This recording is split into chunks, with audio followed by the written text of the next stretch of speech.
Coucou tout le monde, voici la deuxième partie du tuto première qui répond aux différentes questions qu'on a pu me poser sur les différentes plateformes concernant les problèmes qu'on pouvait rencontrer et d'autres petites choses dont j'avais pas parlé dans le premier tuto. Voilà, j'espère qu'avec ça on aura vu toutes les bases. N'hésitez pas, si vous avez d'autres soucis ou s'il y a d'autres questions, je pourrai toujours de toute façon remodifier la vidéo pour faire des additifs. Donc une des premières choses qu'on m'a demandé, c'était est-ce qu'on peut mettre plusieurs projets premières l'un dans l'autre. En tout cas, voilà, si on sait séparer le travail entre plusieurs étudiants, est-ce qu'on peut tout coller ensuite dans le logiciel? Donc oui, c'est possible. Il suffit de faire importer. Je sélectionne en fait le projet PR Proche, donc le projet première. Et donc je fais ouvrir. Voilà, et là il me propose plusieurs façons d'importer le projet. Soit j'importe l'ensemble du projet, soit j'importe des séquences sélectionnées. Donc là si j'avais un film plus long, avec beaucoup de séquences, je pourrais choisir d'importer qu'une séquence. Et donc on se retrouve avec des médias manquants pour l'élément. Alors, c'est pas grave, ça arrivera de toute façon, tant mieux pour vous. Là il ne retrouve plus les éléments. C'est pas grave, on va faire localiser, on va lui montrer où c'est. Donc première rush, voilà, qu'est-ce qu'il me retrouve pas? C'est parce que bah oui, depuis j'ai mis ça ailleurs. Donc c'est dans tuto, tuto première, mot de Florentine, ça doit être là, voilà, hop. Je lui remontre où sont les éléments. Hop, titre 1. Donc c'est vrai que depuis j'avais modifié images, c'est toutes les images que j'ai utilisées, titre 1, donc il va voilà, retrouver au fur et à mesure. Là il a tout retrouvé, donc effectivement j'ai fait un dossier tuto où j'ai remis un peu tout ce que j'avais fait, donc j'ai déplacé en fait les éléments depuis la dernière fois, donc il les a pas retrouvés tout de suite et il suffit effectivement de lui reflécher et relocaliser les éléments pour que hop, il les retrouve tous entièrement. Et où là, effectivement, bah, du coup, j'ai la séquence, la première séquence que j'ai pu faire la dernière fois avec le premier tuto, que j'ai pu importer dans un autre projet. Donc voilà, si vous avez plusieurs projets premières, vous pouvez les importer au fur et à mesure et tous les rassembler ensuite dans une séquence. Vous pouvez mettre une séquence à la suite d'une autre séquence dans Première. Donc maintenant, on va voir comment manipuler les vitesses et les durées de plans. Alors pour ça, là j'ai repris plusieurs rushs donc de mon voyage en Islande. Voilà, donc sur la route, donc hop, c'était l'ancienne musique, je vais importer les nouveaux morceaux de musique.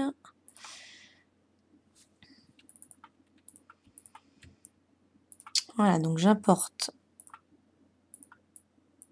les nouvelles musiques. Donc il y en a deux.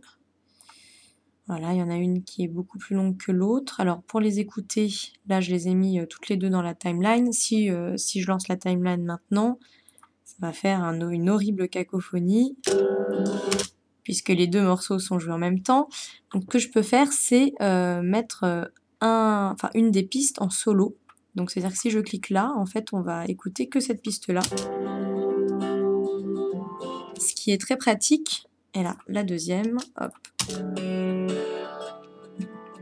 Je vais voir laquelle, peut-être choisir la première puisque je vois qu'il y a une intro, une fin qui se finit bien. Je pense que je vais garder celle-ci. En tout cas, ces boutons là sur le côté sont bien pratiques. Vous pouvez mettre effectivement une piste en solo. Donc si vous avez plein de pistes en dessous, hop, j'en crée d'autres. Voilà. Si vous avez plein de pistes en dessous, ça permet effectivement d'en garder une seule. Et pas de forcément mettre tout en muet parce que vous pouvez aussi choisir de mettre en muet une piste. Mais effectivement, si vous voulez en écouter qu'une seule, le solo est bien plus pratique pour pouvoir travailler le son. Donc je vais garder la première piste, plutôt celle-ci. Voilà, donc comme musique. Là, je vais garder ça pour la fin. Hop, je vais prendre l'ensemble de mes rushs et je vais voir pour les monter. Donc là, au niveau des pistes musicales, j'ai rajouté une musique libre de droit, mais je peux également ajouter des voix ou des bruitages. Donc là, plutôt par exemple des bruitages. Par exemple, puisque là, je n'ai que des plans de voiture, et qu'au début, j'ai gardé le plan où on voit la voiture en question, je pourrais très bien ajouter un bruitage de voiture qui démarre ou de moteur ou des choses comme ça. Donc pour les bruitages, vous avez le site Universal Sound Bank qui existe et qui est une banque de sons, de bruitages diverses.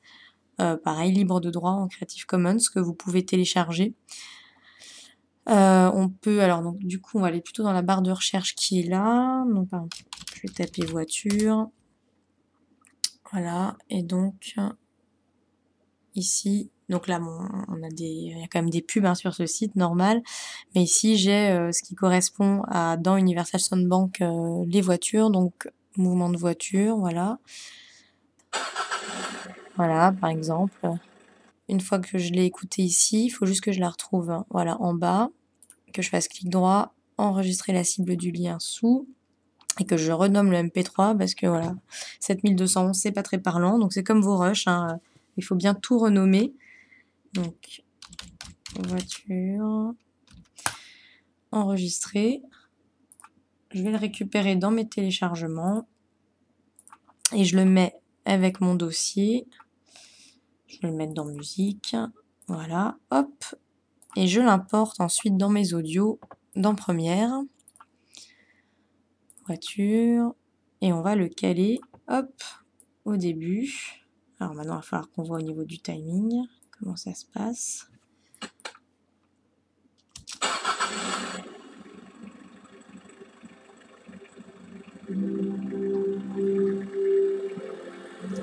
Alors, ok, donc on a la musique, alors je vais mettre ça en muet, j'ai la musique qui commence ici. On peut écouter la musique image par image. Donc ici, sur cette partie-là, vous avez la musique avec les levels. Voilà, il ne faut pas que ça dépasse -6, mais il faut que ça soit effectivement ici entre -6 et -12 pour que ce soit bien, qu'on entende bien et que les niveaux soient bons. Donc si j'avance image par image, on entend la musique et donc on peut aussi entendre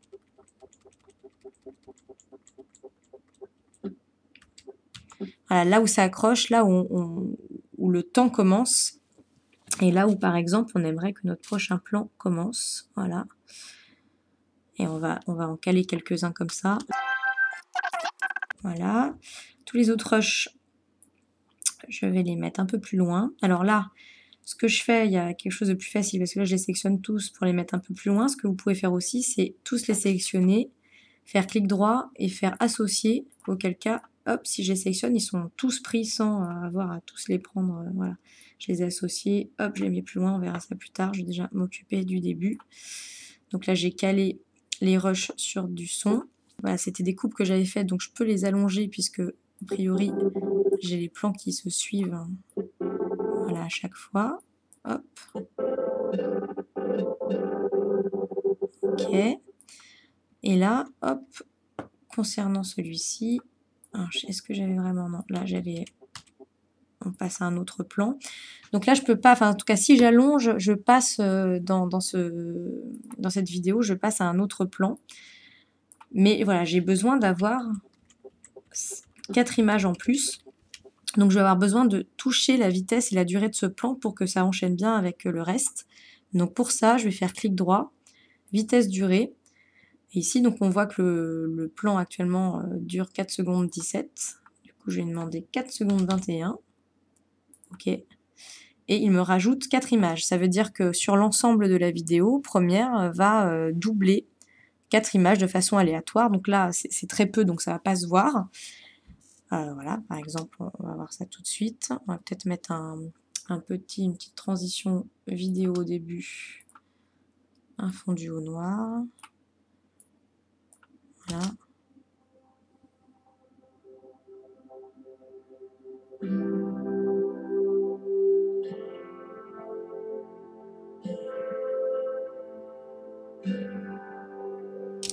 Par exemple, là, ces deux plans, ils sont assez similaires. Donc, hop, on va peut-être aller en chercher un. Ah, on va dissocier. Voilà, hop, je vais aller en chercher un. Celui-ci, je le vire. Enfin, voilà, là je zoome et je dézoome sur ma timeline. Au lieu de faire ça, j'ai mis des raccourcis pour que les flèches haut-bas sur mon clavier permettent de zoomer et dézoomer, ce qui est très pratique, parce que c'est ce qu'on fait très souvent sur Premiere, de zoomer et dézoomer. Voilà, par exemple celui-là. Voilà, maintenant je vais remettre peut-être le démarrage, le bruitage de démarrage.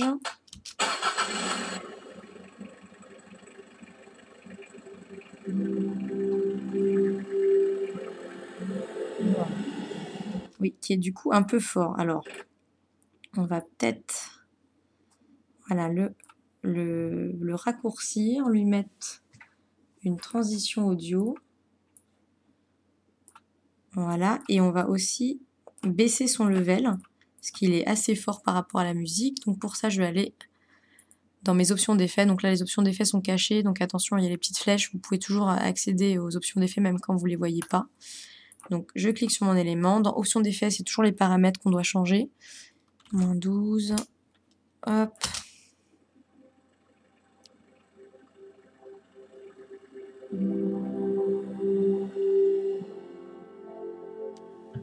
Voilà, pour l'intro, ça fera l'affaire. Alors, donc la suite de la musique s'enchaîne un peu plus rapidement. Donc, hop, je vais reprendre plusieurs rushs. Je vais les faire s'enchaîner rapidement.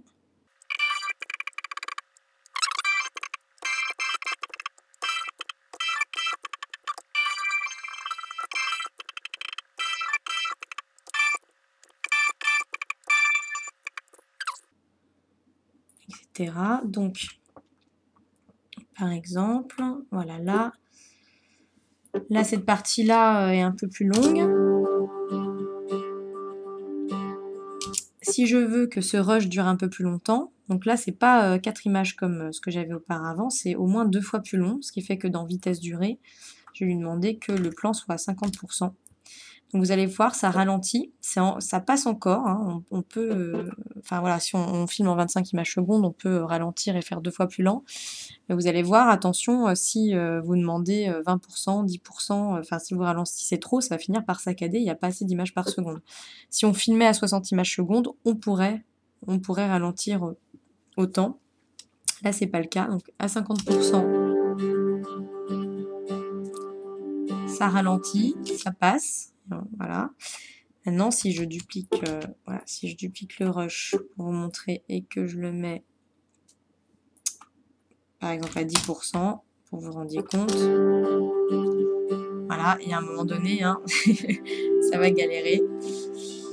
Donc, il faut utiliser vitesse durée à petite dose. Voilà, en sachant qu'effectivement, pour l'instant, je vous montre que le fait de ralentir, mais que par exemple, la pluie, là, ça soit plus rapide. On peut, hop, vitesse durée, 200%. Moi, je rajoute ce qu'il y a derrière. Donc, ça va être, enfin, l'ensemble de la vidéo va être 2 fois plus rapide. Voilà. Donc, on a eu les essuie-glaces, etc. De façon plus rapide. Hop. Donc, sur ce rush qui est un peu plus long et sur lequel on peut passer un peu plus de temps, on va mettre un effet. Un effet, hop, encore mieux que les courbes que j'utilise habituellement, et qui s'appelle couleur lumétrie. Donc, dans les effets vidéo, dans correction colorimétrique, couleur lumétrie, c'est un effet qui permet de faire tout ce que permet l'étalonnage. Donc, c'est apparu dans les options d'effets, voilà, avec tout ce qu'on peut modifier sur l'image. Voilà, on peut choisir de modifier la température de l'image, la teinte, l'exposition. Voilà, comme une photo. Alors, bon, là, mes rushs ne sont pas tournés en 4K, ne sont pas forcément de très bonne qualité. Et il faut savoir que voilà, pour des effets comme ça un petit peu plus puissants, si vous poussez un peu trop, là, on va avoir des effets de pompage. On va voir que voilà, la qualité n'est pas très bonne, surtout la nuit. Donc, à utiliser avec modération. Donc, les contrastes, les tons clairs, tons foncés, plus ou moins, voilà. Les blancs, les noirs. Les saturations, donc, voilà.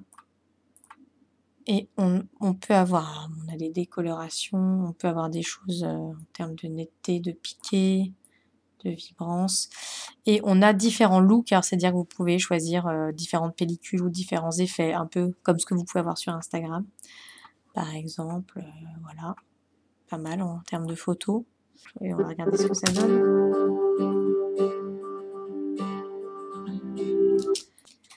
Donc les effets, ça mange beaucoup de capacité au niveau de l'ordinateur. Donc vous pouvez effectivement les décocher pour finir votre montage et ensuite les cocher pour pouvoir voir avec les FX avant de lancer le rendu. Voilà, et vous pouvez bien sûr, là j'ai cet effet-là qui me plaît, je pourrais le copier sur un autre plan, sur celui de la pluie, je sais pas ce que ça donnerait. Hop, CTRL V, voilà. Bon, effectivement, on peut copier-coller, supprimer à tout moment les effets. Voilà, là vous pouvez aussi, ce qui est assez pratique, faire ici une screenshot du plan pour, hop, on va juste parcourir et lui dire où, voilà, c'est bien. Ok. On peut effectivement faire des images là et la voir ici ensuite pour pouvoir donner des images de référence à l'équipe ou voir pour une autre séquence si le film est un peu long, si on travaille sur pas mal de rush pour garder en mémoire voilà, des effets ou des choses qu'on a faites. Au niveau de ces boutons-là, on peut aussi mettre des clés d'entrée et de sortie, ce qui nous permet de regarder que cette partie-là du montage et de pouvoir exporter que cette partie-là. Voilà, assez pratique également. Et si on n'a plus besoin, on fait clic droit, effacer les points d'entrée et de sortie. Voilà, hop. Donc là, j'ai fini rapidement le montage des rushs bout à bout sur la musique. Et donc on va exporter. On va regarder une dernière fois ce que ça donne.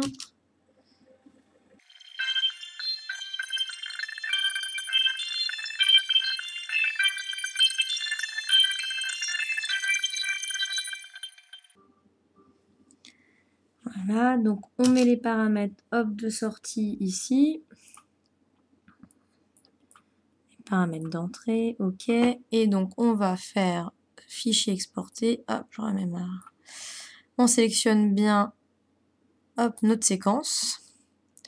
Donc fichier exporté,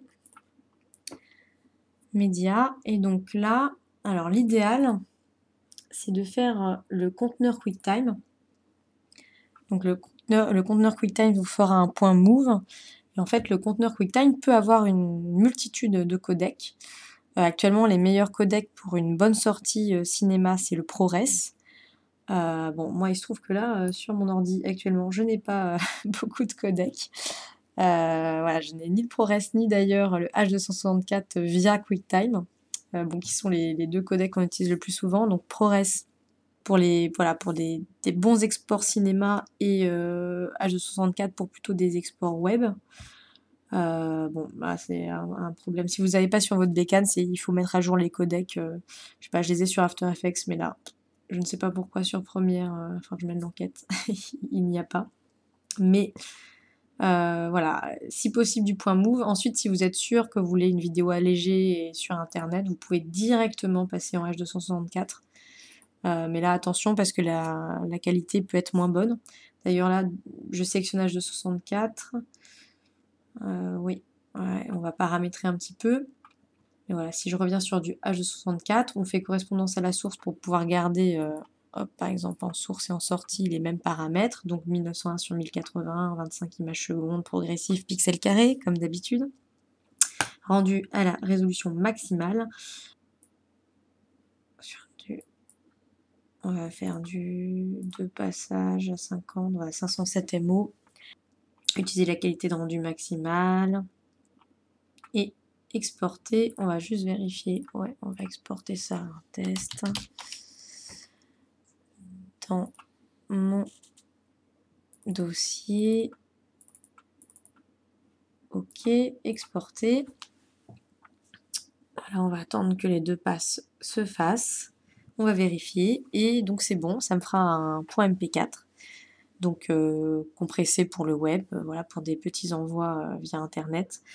mais il faut vraiment favoriser, si possible, le conteneur QuickTime Move, qui est lisible par la plupart des lecteurs. Voilà, l'export va se finir. Hop, on vérifie le test. Et ça a l'air de marcher sans souci. Voilà, donc montage réussi. Il n'y a plus qu'à. Alors bon courage à tout le monde et à plus tard.